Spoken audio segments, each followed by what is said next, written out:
Do you actually have to be on cocaine to be on this podcast?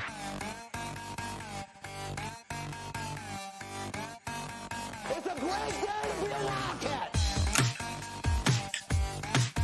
Cocaine.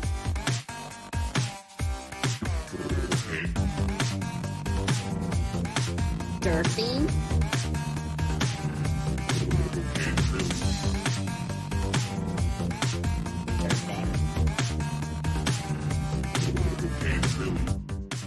What is up, everybody? You're listening to yet another edition of FamILLy, the official K-State representative on the College Huddle. I am your commissioner, and unfortunately, Fireball Matt is north of the border right now in Canada, eating poutine and drinking Labatt Blue. But as always, I'm joined by my trusty sidekick co-host, the great chef, Andre Napier. Chef, how are you doing tonight? I'm doing fantastic, Bobby boy. What's going on? Doing well. I am doing well. Before we get into the episode, we do want to give a quick shout out to our two sponsors, Annie Mae's Parlor and Pat's Beef Jerky. And Annie Mae's is located at 616 North 12th Street in the heart of Aggieville, and our show is proudly brought to you by them. Annie Mae's has been in business for 50 years, as you can see from the koozie there, and is an absolute must-visit destination in Aggieville on game days and school nights alike. It is also where I had my first alcoholic beverage. So for those of you BYU fans who are listening to this, you may or may not ever end up attending anything at Annie Mae's. But rest assured, they do have things other than alcoholic beverages. They do have events on their website. So if you go to www.anniemays.com, you will see a full list of events, including, what do we have here? Let's just do this on the fly. Events. They have, as always, the Underground Guitar Poll is going to be October 10th. So that's in a few weeks. Let's actually look at this week. This week we have the Mighty Fine Jam Night. That's going to be tonight on September 19th as this episode is dropping. That's going to be at Annie Mae's Parlor. And let's see, we've got Pie and Cocktails. That was on Tuesday. We've got Horrible Movie Night with the Night of the Kick Fighters. We've talked about that a couple of times so far. Tuesday, September 24th, the Horrible Movie Night will be Night of the Kick Fighters. But plenty of good events to go to if you do partake in the consumption of alcohol. Plenty of craft cocktails, draft beers, and everything in between as well. So be sure to visit Annie Mae's if you are in Manhattan. If you're not in Manhattan, make sure to visit the next time you go. Again, located at 616 North 12th Street in the heart of Aggieville in Manhattan, Kansas. And make sure to tell them FamILLy sent you. The show is also brought to you by Pat's Beef Jerky, located at 401 Main Street in Liebenthal, Kansas. Pat's Beef Jerky has been serving up the finest beef jerky in the Midwest for 34 years running. And they feature mouth-watering flavors like the classic beef jerky, teriyaki beef jerky, and my personal favorite. I've already run out of these because they are my personal favorite, these savory beef pepper sticks. There are 3 places where you can get your Pat's Beef Jerky fix. You can pick it up in person at either the Fridge Liquor Store in Manhattan or at their original store at 401 Main Street in Liebenthal, Kansas. Last but not least, you can join many others who have done this online as well. You can order your Pat's Beef Jerky and get it shipped to you directly at www.patsbeefjerky.com. Be sure, I actually got a new promo code here. So again, we are doing this on the fly, but let's just take a quick peek here from my latest email from Dana, the fabulous Dana. All righty. So Pat's Beef Jerky has shipped to all 50 states this year. That's kind of wild news. FamILLy has certainly taken part in that. And to say thanks, we are giving away free shipping on orders of $100 plus with the coupon USA. Cats will still be active as well, so you can still also get 10% off your next order with promo code CATS. But you'll get free shipping on all orders of $100 plus with the coupon code USA. So mark it down, write it down. If you're not, with a pen and paper, just listen to this episode in like 30 minutes when you're at your nearest notepad. But promo code CATS at checkout for 10% off. Promo code USA for free shipping on orders of over $100. That's at www.patsbeefjerky.com. That's so easy to go through $100 worth of jerky too. I mean, you stock up on that jerky.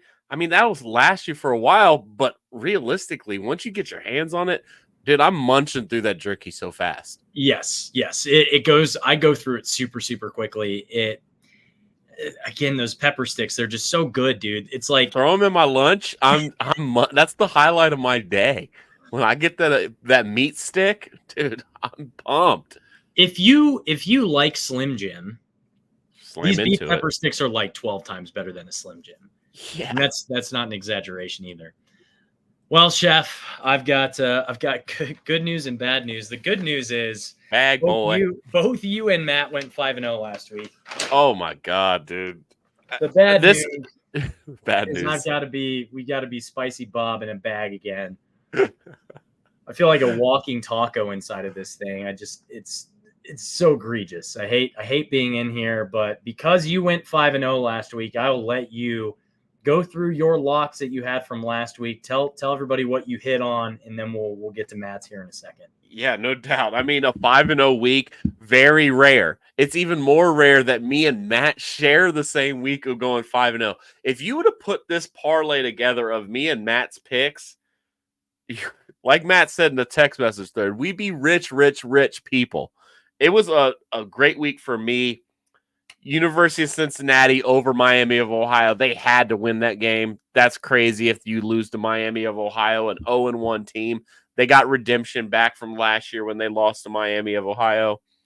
I took my Tech 9.5 point favorites over stinky North Texas in Denton. No, it wasn't in Denton. It was in Texas Tech. But it doesn't matter. That's easy money. There's no way Tech is that bad. And they proved it. I mean, 21 points in less than 1 minute at some point in that game. Crazy town. Colorado. That was the lock of the week. I mean, Colorado State, they had it coming. Who could there be a worse matchup? Two villains both facing off. I don't want neither one of them to win, but obviously Colorado was the better team. That's an easy pick. Oregon over Oregon State. Rivalry early in the season when Oregon needs to bounce back. That is just a recipe for having my pick come true by picking Oregon plus the points. I mean, that's easy. I mean, minus the points. It's easy money. I mean, they were gonna bounce back eventually. And then Virginia Tech versus ODU. I mean, there's really nothing around that. ODU just stinks. So, I mean, any points are given or taken away, I'm gonna take it because ODU stinks. Shout out to Blake Seiler, who I believe is still the not for much longer. My God. Yeah, defensive coordinator Blake Seiler. Shout out, RIP. May he forever live on in our memories. All right, I'll go through Matt's really quick. I mean, Chef, again, you had an amazing week. Kudos to you. I don't know if we've definitely never had 2 5-0 weeks. No. We've also, I don't know how many times you've gotten 5-0. Maybe once, maybe. I don't know if I've ever done this. I don't know that it's a historic run. This is wild. I am also just real quick for the standings. So Chef is currently 10-5 in first place. Woo. Matt is 9-6 in second place, and I am looking awful with a 4-11 record overall through 3 weeks. So things are not looking good. Hell no. But Matt's picks from last week. So he hit on UCF +2 versus TCU. He hit on Houston -4 versus Rice. Never lose to food. You don't lose the food. BYU -10 at Wyoming also hit. And then finally his National Sickos games. National game was +7, South Carolina versus LSU. Great pick. Nice pick. And his Sickos game for the second time this season, he picked against UMass in this one that had UMass in the matchup. Took the Buffalo Bulls -4 and hit on that one. And dude, we're making money over here. We're hand over fist with me and Matt right now. I am losing money with my picks, but here's how it went. I took West Virginia -3.5 at Pitt. What a collapse. I took Colorado State +7.5 versus Colorado. Yeah. I took UCF +1.5 at TCU. No, Barely. you got that one. You got that one. Oh, no, I did get that. I did. Yeah, Oh, you got shit. that one. I was like, see, it's hard to see with this bag, dude. It's hard to see through the eye holes on this bag. Wazoo, I did hit on, I hit on UCF and I hit on Wazoo plus 5.5 at UW. And then I missed on Tulane plus 14.5 at OU. This was so close. That's brutal. Dude. That's brutal. This one sucked. Yeah, that one is brutal. Tulane, I'll never forgive Tulane for that. For what they did to my boy Bob. That is bad. That was bad news. Total OU backdoor cover. Oh, just that pissed me off. Anyway, Chef, you go first. Yeah, absolutely. Let's see if I can repeat. Let's see if I can repeat another 5-0 week. And if you're actually watching this and taking our picks, I mean, I pray for you, but I'm going to try to win you some money right now. KU on the road at West Virginia. They're getting plus 2.5. Jalen Daniels is bad. We can all admit that. But there's got to be a bounce back at some point. You can't just repeatedly be this bad. And like their offensive coordinator said, they've hit rock bottom multiple times. There's nowhere to go from here. Give me KU plus the points. They might win this money line. I'm just saying. West Virginia, stinky. Okay, and then there's another one. Arky State. That we're already in, Big 12 mode. We're playing Big 12 teams. Iowa State, it's got to be different for some reason. They're playing Arkansas State right now. Plus 22 points. That's crazy town. Iowa State hasn't scored 22 points all season. How the hell are they going to beat somebody by 22 points? Not going to happen. Give me Arkansas State plus the points. TCU, bounce back. We're playing the team that beat SMU at SMU and BYU. But TCU, a lot of U's I'm saying right now. TCU minus 2.5 on the road at their rival for a skillet or something. Not entirely sure what the trophy's all about. But give me TCU, those Horned Frogs, whatever their little hand signal is, if you're watching on YouTube. National game. Michigan versus USC in the big house. How can you – Michigan, they finally picked the proper quarterback. They went with Alex Orji. Find your identity, Michigan. Pummel USC. Beat the hell out of them. You're getting plus points at your house. Come on. Don't do another Texas rendition. Give me Michigan plus 6. I'm feeling confident about my boys. Go blue. I don't mean that, Ohio State fans. Sorry.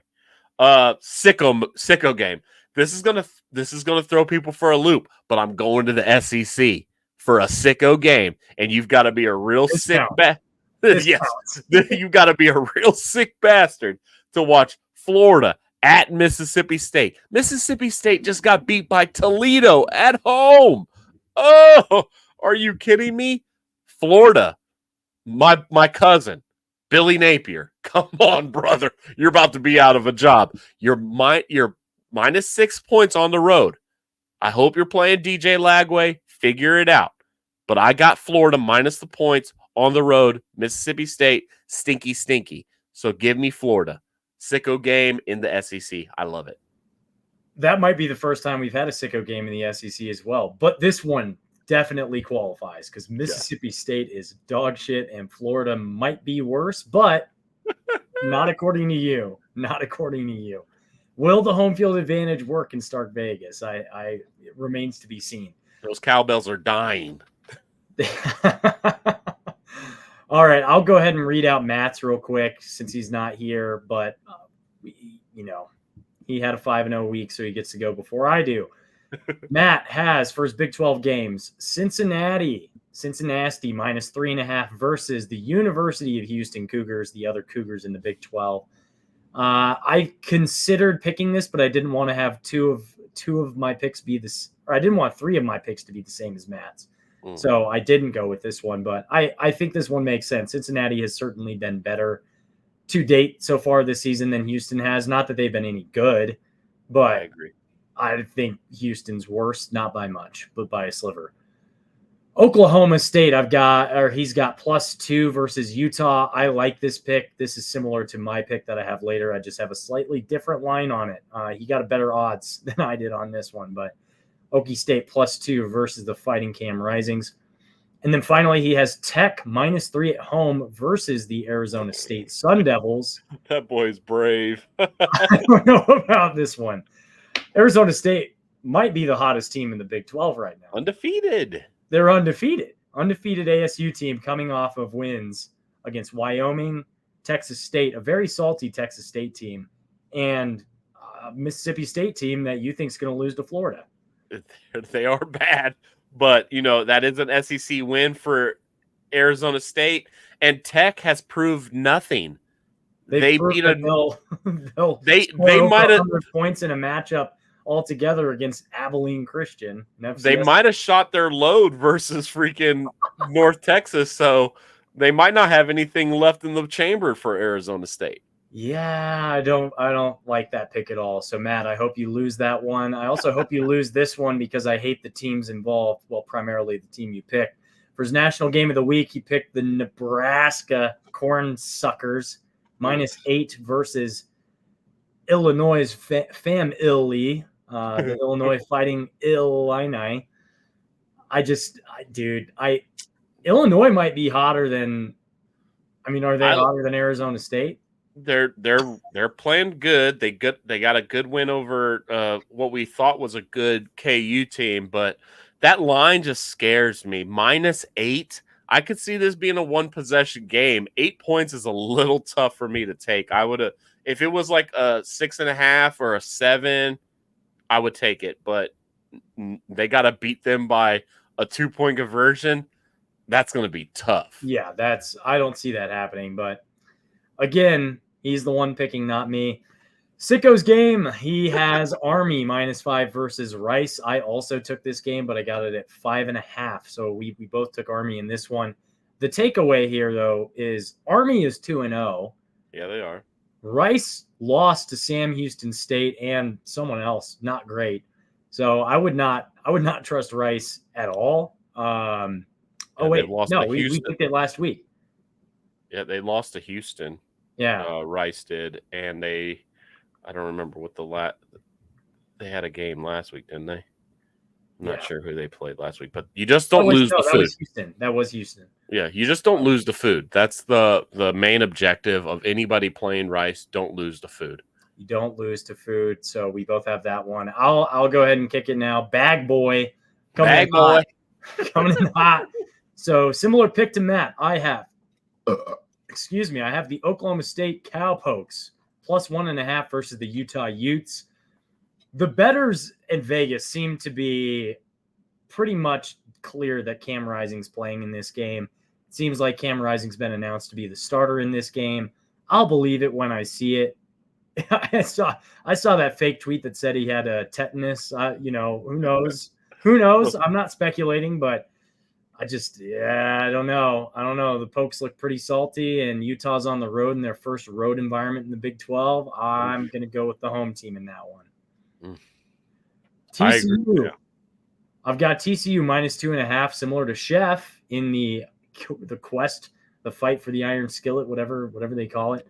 And SMU sucks, man. SMU, they were really flashy in that first game when they won like 55-14 or whatever it was against some nobody team, but their first game was actually versus Nevada, and they snuck it out by some miracle. They beat Nevada, who is a really, really bad team, by 3 points. So that was a bad game. Yeah, so I'm not sold on SMU at all. Not at all. Yeah, they're 2-1, but they're a pretty fraudulent 2-1. They've won 59-7 against Houston Christian. They lost to BYU 18-15, and they barely beat a stinky Nevada team 29-24. So not sold on SMU. I'm not sold on TCU either, but if BYU can beat SMU, TCU will beat SMU. There's no question in my mind. My last Big 12 pick, I've got the Colorado Buffaloes -1.5 versus Baylor. This game is at Folsom Field, where someone drove a truck onto the field earlier this week. I'm going to go with the Buffs. I don't think Baylor's any good, but Baylor has a decent defense, so I'm thinking CU will probably have the edge offensively, even though their defense is salty. Baylor might be able to put up some points. I just think 1.5 points, that's an easy cover. I don't know that it's going to be more than like a 3-point margin now. Baylor's got a new quarterback in there. Shout out to a Robertson, my wife's maiden name.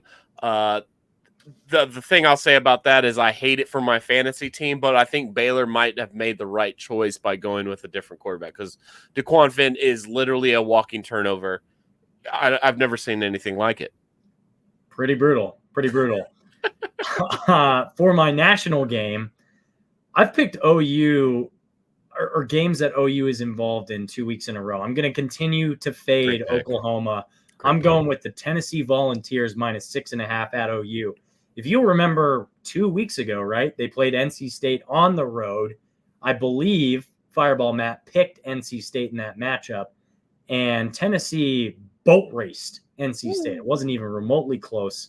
I think Tennessee is going to do the same against what I deem as a lackluster Oklahoma team who backdoor covered against Tulane, but frankly, they should have covered that spread, but I don't think, I don't like fuck OU. I hate these guys. I hate these guys so much. Yeah, I completely agree. Tennessee is a walking fire right now. They are scorching everything that they touch. Nico Iamaleava is a dog. He's really scary, and he's going to probably, he's in the same class as Avery Johnson. Those two, they might be running college football here for the next couple of years. And you know who's not going to be? Jackson Arnold. Speaking of a walking turnover, I think he turned it over again against Tulane last week. I am never going to be sold on Jackson Arnold. Give me Tennessee. I think they're really good. And when you look at our good friend Parker Fleming's website, I'm pretty sure when you go to overall rankings for efficiency and team EPA per play, Tennessee is currently the #1 team in the country in both offense and defense. Yeah, they score 1 million points a game. It's, obviously when you score every time you touch the ball, it's pretty and they hold teams too. Yeah, their defense is. They got probably one of the. They probably got the best pass rusher in all of college football, and I think his name's something Pierce, Anthony Pierce, or something like that. Absolutely electric off the edge. They're just good. It's going to be a good football team. It's going to be hard to beat those boys. Going to be very hard to beat them. Give me Tennessee. Sicko's game. I'm going again with Army -5.5 versus Rice. Don't lose to food. Don't get beat by food. And that's going to do it for locks. I'm going to get rid of this bag on my head. Oh, he's so handsome. Oh, yeah, I shaved today. I trimmed. All right, fantasy starters. Let's go to our spreadsheet. I'm going to pull that up real quick. And winner. We will take a quick peek, but let's cover off on last week real quick. First, so I finally got a victory. I finally got a dub with my team. Travis Hunter led the day for me with 35 points. I ended the week with 109.62. Chef, you got second on the week with 77 total points. You got a big fat whopping goose egg from Garrett Oakley, but everybody else was on the board for you with at least 9 points. So it was a bad week at the office for me, my team. If you're following along with our teams, fade my team bad. I have no third quarterback. We're in real bad trouble with this team. I'm hoping for a big week this week because I've got to get my lead stretched out a little bit because it's not looking good for my squad. I've got 2 starts with Shador Sanders and 2 starts with Noah Fafita. I'm pushing to the limit where the last 4 weeks of the season are going to be with a quarterback that doesn't even start. So it's not looking good for my team right there. I do feel good about Devin Neal in this matchup versus West Virginia.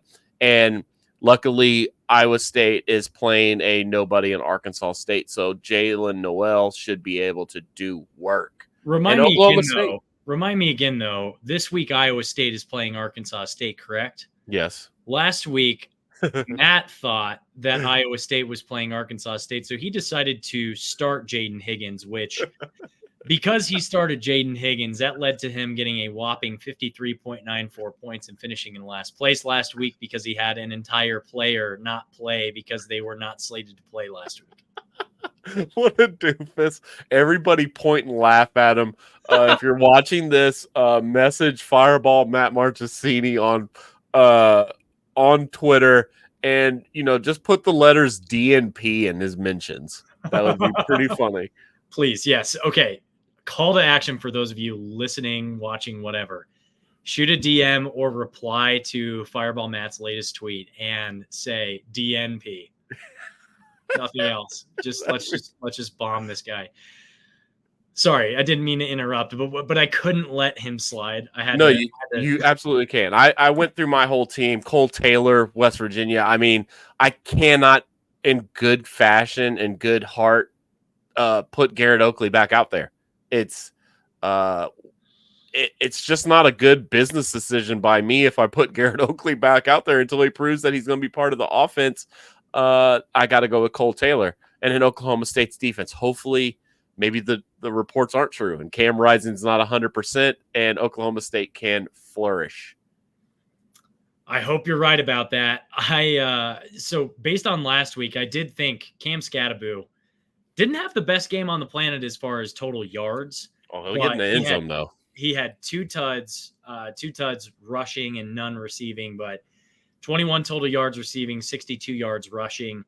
I think here's my thought process with this one, and I'm gonna just put some knowledge on you real quick. So Cam Scatterbo, I'm starting him again. This is my second start for him. Arizona State currently is 17th in offensive efficiency in the rushing game. Texas Tech right now is 76th in that category defensively against the rush. So I feel like if Cam Scatterbo could eat last week, I think he's going to have a feast. Analytics are starting to run through this, man. It's getting serious. I'm looking at this one. I'm looking at, again, shout out to Parker Fleming. I'm looking at his stats on collegefootballinsiders.com, and I'm thinking Scatterbo's going to have a nice game. I'm also looking at Jalen Daniels, who has looked awful through 3 weeks this far of the season. But they're playing West Virginia. That might be the sickos game of the Big 12 this week, for lack of a better way to put it. It's a must win for one of those teams because I like I said, this episode is probably going to drop on Thursday. Yeah. And it's the same episode that same day that I recorded with my Thursday conversation with Scott Wildcat for the Bosco's boys. And we kind of broke down if West Virginia doesn't get this one, they could be looking at a 1-5 or 1-6 start by the time that Kansas State rolls into West Virginia. And it could get ugly. They could end up, and after they play us, they play Arizona. They could possibly be 1-7, 1-8 by the time they get towards the end of their season. You're muted, Bob. Insert John Rothstein tweet here of the epitome of brutality is West Virginia thinking that they were going to win 8 games again this season or more and starting the season 1-5. We'll see if that holds true or not. But with my thought process again with Jalen Daniels starting this week is West Virginia is 110th in the nation in defensive efficiency versus the pass. And KU is not great, but they're better than that in that category offensively. They're 67th in the country in offensive pass efficiency. So that might be the only weakness I'm able to exploit with Jalen Daniels the rest of the season. I have to start him one more game this year, unfortunately. So I'm knocking these out while I can, and just he's going to get injured next week anyway. So we might as well rip the Band-Aid with Jalen, be done with him, and then throw him in the trash. The good thing is, I mean, Jalen Daniels got you 20 points last week, and that was, I mean, if you're putting rushing touchdowns if you're putting your feet in the end zone running the ball, you're going to get some points, man. You've got to get in that end zone, and Jalen Daniels is smart to do that. Yeah. Because he's certainly not throwing the ball great. No, but again, if Tech is that bad, or not Tech, if West Virginia is that bad against the pass, then I think both Jalen and one of his go-to targets of Lawrence Arnold, I think they're going to have a decent day next week. So I got to get these guys reps. I've got to get them out of the system because Cole Ballard might be walking through that door and might be the next coming of of Todd Reesing for KU fans. Oh, hell no. I don't know, man. I don't know. I'm not digging it. So Lawrence Arnold, if you didn't catch already, he's my wide receiver. Again, I'm just going to double dip with the Jalen and Lawrence Arnold thing. I'm also going to double dip with Shimon Mateer from Arizona State. So again, Texas Tech is horrible defensively this year. They are 95th in passing EPA per play right now. And Arizona State's 43rd. So they're significantly better than Texas Tech is in this category. And Mateer didn't have a great game last week, but he had a good enough game to get me, what was that? 10 points, I think. 10 points. That's better than Garrett Oakley. Better than your two worst players last week. So I'll take that. And let's go into Matt. So Matt has Rocco. He's playing Rocco. Hey, it makes sense. It makes sense. Versus Iowa State Arky St. Playing Arky State. But they're actually playing this week. Yes. Thank God. Corey Kiner he has for Cincinnati in their matchup against the Houston Cougars, that's going to be a pretty stinky little game there. But he's kind of double dipping here too, because he has Malik Carr from the University of Houston starting at tight end. So may the best tight end or running back win in that matchup, I guess. Yeah. And then finally, wide receiver, he's got Rashad Owens. I think he thinks that Rashad Owens is going to have a big day against Utah, who is his defense. So I'm seeing a lot of contradictions here. I'm not sure how sold I am on Matt's starting lineup next week.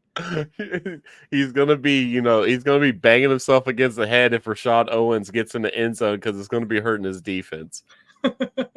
You love to see it. Might not be the only thing hurting for Matt next week based on how this is shaping up to be. Chef, I want to throw it to you real quick. So you, as you've done a couple of times so far this season, have some over-unders that you want to run by. I know you got your answer from Matt, or at least I hope you did. And I'm happy to chat about this with you as we're on live now. Yeah, absolutely. My week 4 over-unders, we kind of skipped it last week. It was a really big game. We were all a little nervous going into that matchup, but week 4 I do have some over under for you boys, and Matt did get those answers into me. I think I'm not entirely sure if he did or not. Let me see if he did. I don't see it on here. I'll check.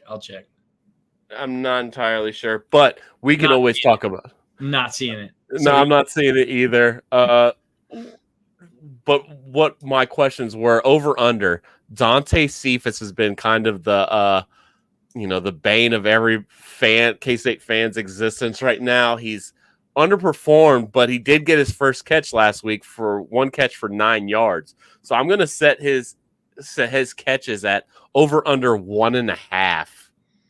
I'm going to go over. Over. I don't know how confident I feel in that, but I'm going to go over mostly because I've heard a couple of people talk about it already, but I think in this matchup, there's a lot of tape on Dylan Edwards. There's a lot of tape on DJ Giddens, and there's a lot of tape on Avery Johnson. And the wide receiver room has to step up. Yep. It's not to say Jace Brown hasn't performed, because he has. Braden Lofton's performed well too at tight end, but we're going to have to spread the ball around a little bit. And we've got a guy in Dante Cephas who, if he doesn't have a chip on his shoulder yet, I don't know what it's going to take for him to have one, because not only did he have a horrible season last year at Penn State, but he's not shaping up to be a go-to guy and a go-to target for Avery so far. And I mean, he's got to prove it at some point, right? You would think, and that's exactly why I'm going under. I think he's reached his limit. They literally tried to force feed him the ball last week, and it failed, to be quite honest. I would love for Dante Cephas to somehow emerge somewhere throughout this season, but I don't think it's going to be this week. On the road, I think they're going to start divvying up his snaps to like Trey Spivey, Sterling Lockett. I think guys that are actually putting in, well, not to say he's not, but guys that are putting in the work. Trey Spivey's got 4 catches this season and a very limited role. I think they're going to be able to give him the more reps at that 3 spot, and Trey Spivey is going to start emerging, because you got to start going with these younger guys if the old guys are not proving it. We'll hopefully get you Matt's pick sometime in magic of video editing, maybe. But My next hopes up though. yeah, exactly. That boy's sleeping right now. He woke up late, went to bed early. Non-offensive touchdowns. It's been 3 straight weeks of a non-offensive touchdown happening for Kansas State. We had a block punt in the first week, UT Martin for a tutty. We had the scoop and score by Jack Fabris in the Tulane game on the road. We had the Dylan Edwards punt return in week 3 versus Arizona that had a huge crowd pop. Non-offensive touchdowns set the over-under 0.5. Is this feels like roulette to me, where you go on a run of like blacks 3 times in a row or red 3 times in a row, and it's at some point you're going to have a game where it doesn't happen. But do you ride the run, or do you take the odds of, oh, this has happened 3 times in a row, it's got to flip at some point? I'm gonna go over. I like it. That's a very good pick, and I'm gonna be there right with you. I'm gonna take the over as well. Really? Yeah, I think. How does it happen then? BYU had a kick return versus Wyoming. That was one of their plays. They're very good special teams, but let me tell you this: the quarterback for BYU is very reckless. The boy likes to throw the ball to the other team, and right? Through the season, he has 3 interceptions. If you listen to a couple BYU podcasts and you watch that Wyoming game, and our preview earlier this week with Trevor, yes, Saturday, you probably noticed that he had about 3 or 4 passes that should have been intercepted. So, man, oh man, I'm going to go over. I can see a pick 6 happening in this game. Oh my god! Oh, you're getting me excited now. Let's go. Let's get pumped up. Any other over-unders? No, those are the 2 for this week. I like those 2. We both got overs. We're both, and then I went under for the 1.5 catches for Dante Cephas. Let's see if they go true, because right now you're looking good. You went 2-0 in week 1. You went 0-2 in week 2. So I have yet to get one. So really, yes, I went 0-2 in week 1 and 0-2 in week 2. Oh my god, I'm excited. I think it's going to be a good game. The biggest thing that scares me about this matchup with BYU, I'm not totally sure what the record is. I know going into last year, their record at home games at night was something obscene. It was, I want to say they had, out of 30 games, maybe 5 losses at night in home games. And everybody kind of referred to it as the BYU zombies or whatever. I worry about that, but that streak got broken last year. Iowa State put it on them. Yeah. And what was it? Did Cincinnati beat them at home? They beat them at home on the opening game last year. In a night game as well. So I'm hoping that streak is broken. It's not to say it's not going to be an intimidating per se environment, playing at altitude. For the first time that this team has had to play at altitude since CU left the conference, I think, unless we played a road game at CSU, which we didn't, Air Force, which we didn't, or Wyoming, which we didn't. So we have not played Utah or BYU. We've not played a game in the Mountain Time Zone that I know. No, I think that's a little overblown, though. I mean, I think, for me and you going to the mountains, obviously you live in the mountains or whatever. I'm used to it. Yeah, you're used to it. But like, you go around there as a normal Joe Blow with no stamina. Yeah, the air's a little thinner, but these guys are, some of the best athletes in the world. I don't think they have a problem getting oxygen in their blood to their lungs. So I think that's a little overblown. Yeah, the big guys might be a little bit out of breath, it being a little thinner, but Avery Johnson, he could probably run on the moon and he'd be completely fine. I think I was thinking about this earlier this week. Provo's at 4,551 elevation, 4,551 feet. Goodland, Kansas is at 3,681 feet. So they should just drive out to hang out with Lincoln Cure for the week and condition out there and then make your way out, and you'll get used to the elevation playing in Goodland, Kansas. But my thoughts for this game, we've already got our preview pod. We kind of got the BYU perspective earlier this week. I think this game is going to be won in the trenches at the end of the day. I was looking at some of the stats regarding third and fourth down efficiency as well as early down efficiency for BYU. They're currently 110th in offensive success rate on third and fourth down as an offense, which is pretty bad. There's only 23 teams worse than them out of 133. They're 96th in offensive efficiency on early downs. When you flip those categories for K-State's defense is 59th in third and fourth down success rate and 35th in early down success rate. So K-State's defense has done very respectable job on defense in early downs and a decent job, not a great job, but a decent job on third and fourth down. So I think game's going to be won in the trenches in that regard. When you look at K-State's offense, they're also more evenly matched with BYU's defense in some of those categories. BYU's defense has been better than their offense has been this year. K-State's offense is successful 44% of the time on third and fourth downs. BYU is 25th in the nation on defense and not allowing third and fourth down conversion. So that one's a little bit more evenly matched, but it's not as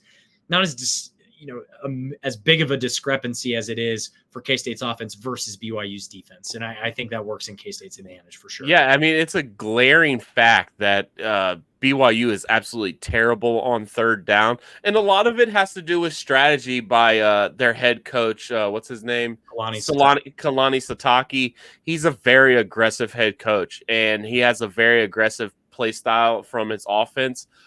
You know, when they get in those longer third downs, even on their side of the field, they're not necessarily thinking that they got to pick up the third down right there and then and there. They'll run on third down and 7 just so they could set up for fourth down. Because I think they've got, 8 of 10 on fourth down. They're really good on fourth down.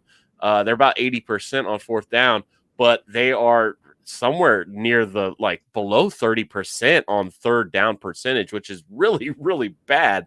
But you have to fight against them. Like you said, in the trenches, you have to be prepared for 4 down territory anywhere on the field. So if that means, hey, keeping your eyes right where you need to be on a third down and 7, expect a run. And the quarterback is a scrambler. The quarterback is a runner. He's their leading rusher. He is their leading rusher.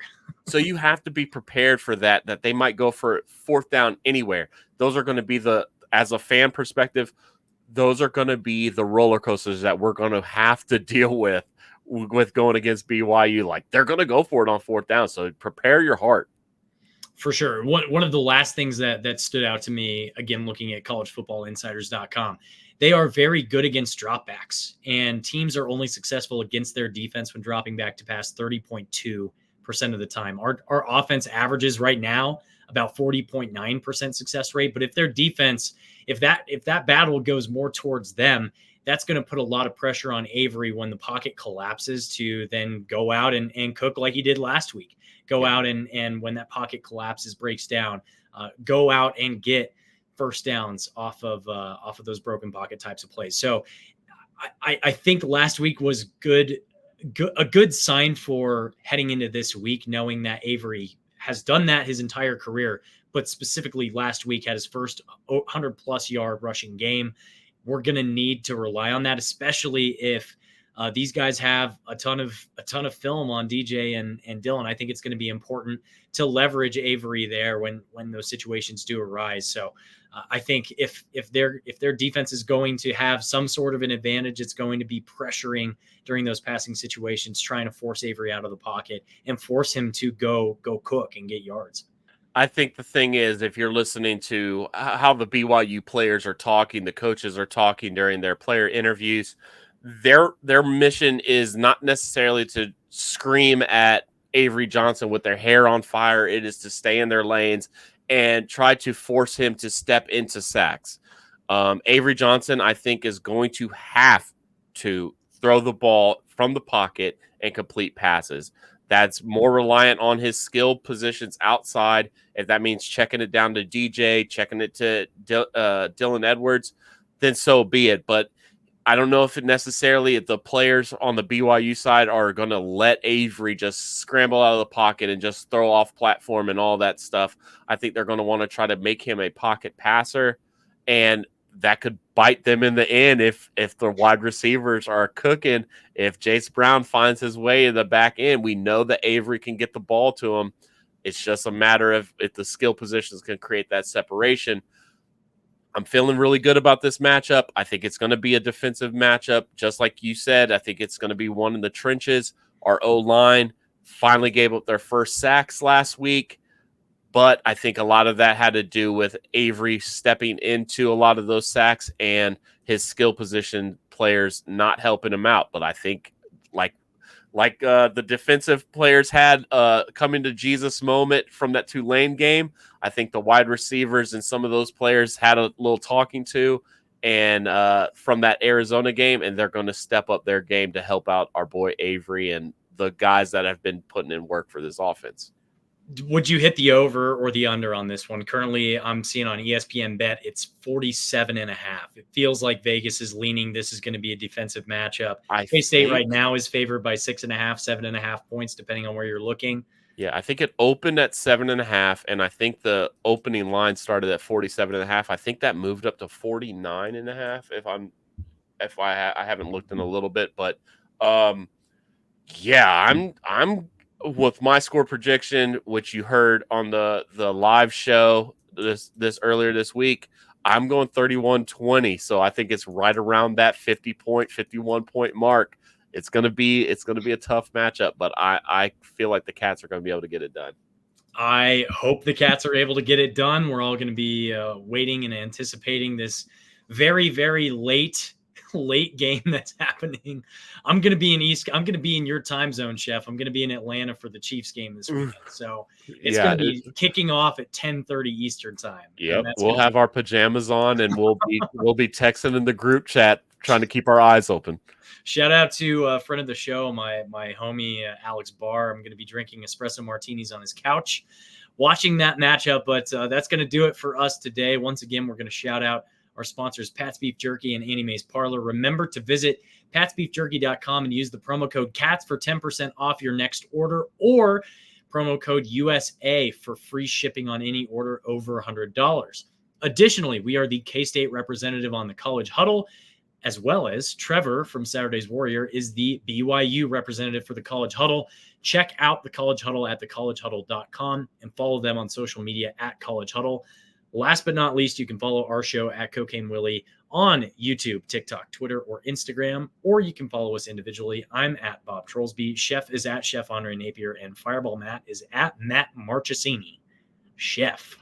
Cocaine's a hell of a drug, baby. We are all Coke and no joke, and we drink and we are not Mormon. But hey, shout out to the BYU fans. Shout out to the Mormons.